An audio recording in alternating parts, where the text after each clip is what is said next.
அண்மை செய்தியில் பார்த்து வருகிறோம். நகை அடைமானத்திற்கான புதிய விதிமுறையானது பரிந்துரைக்கப்பட்டிருக்கிறது. நகை அடமானத்திற்கான புதிய விதிமுறைகளை தளர்த்தும்படி ரிசர்வ் வங்கிக்கு மத்திய நிதியமைச்சகம் பரிந்துரைத்திருக்கிறது. அண்மை செய்தியாக பார்த்து வருகிறோம். 2 லட்சத்திற்கும் கீழ் நகை அடமானம் வைப்பவர்களுக்கு புதிய விதிகளில் இருந்து விலக்களிக்க ஆர்பிஐக்கு பரிந்துரைக்கப்பட்டிருக்கிறது. 2 லட்சத்திற்கும் கீழ் நகை அடமானம் வைப்பவர்களுக்கு புதிய விதிகளில் இருந்து விலக்களிக்க ஆர்பிஐக்கு பரிந்துரைக்கப்பட்டிருக்கிறது. நகை அடைமானத்திற்கான புதிய விதிமுறைகளை அடுத்த ஆண்டு ஜனவரி வரை ஒத்திவைக்கவும் ஆர்பிஐக்கு நிதியமைச்சகம் பரிந்துரைத்திருக்கிறது. அண்மை செய்தியாக பார்த்து வருகிறோம். நகை அடைமானத்திற்கான புதிய விதிமுறையை பரிந்துரைக்கிறது.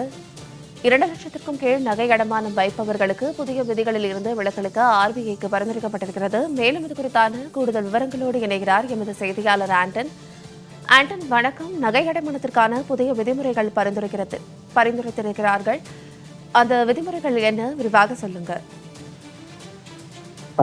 இது தொடர்பாகத்தான் மத்திய நிதியமைச்சகத்தின் சார்பில் எக்ஸ் தளத்தில் ஒரு பதிவானது வெளியிடப்பட்டிருக்கின்றது.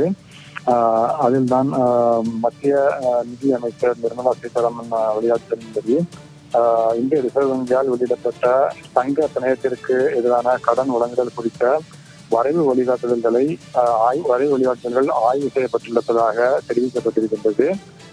சிறிய தங்க கடன் வாங்குபவர்களின் தேவைகள் மோசமாக பாதிக்கப்படாமல் இருப்பதை உறுதி செய்வதற்கு ஏற்றவாறு தற்பொழுது ரிசர்வ் வங்கிக்கு பரிந்துரைகள் வழங்கப்பட்டிருப்பதாக தெரிவிக்கப்பட்டிருக்கின்றது.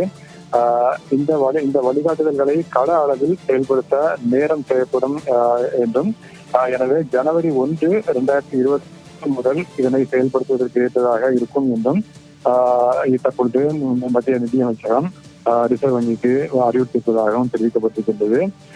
சிறிய கடன் வாங்குபவர்களுக்கு கடன்களை சரியான நேரத்தில் மற்றும் விரைவாக வழங்குவதை உறுதி செய்வதற்காக 2 லட்சத்திற்கும் குறைவான கடன் வாங்குபவர்களை இந்த முன்மொழியப்பட்ட வழிகாட்டுதலின் தேவையிலிருந்து விலக்களிக்கலாம். அவர்களுக்கு 2 லட்சத்திற்கும் குறைவான கடன் வாங்குபவர்களை இந்த வழிகாட்டுதல்களில் இருந்து விலக்கலாம் என்று மத்திய நிதியமைச்சகம் பரிந்துரைத்திருக்கின்றது.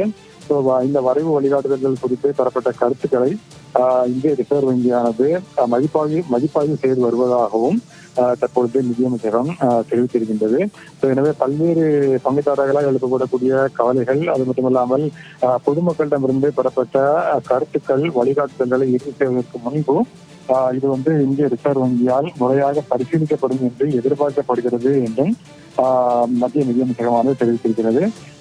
துறைகளானது முறையாக இந்திய ரிசர்வ் வங்கிக்கு அனுப்பப்பட்டிருப்பதாகவும் தற்போது மத்திய நிதியமைச்சகம் ஒரு விளக்கமளித்தமை அளித்திருக்கின்றது. விரிவான விவரங்களுக்கு நன்றி ஆண்டன்.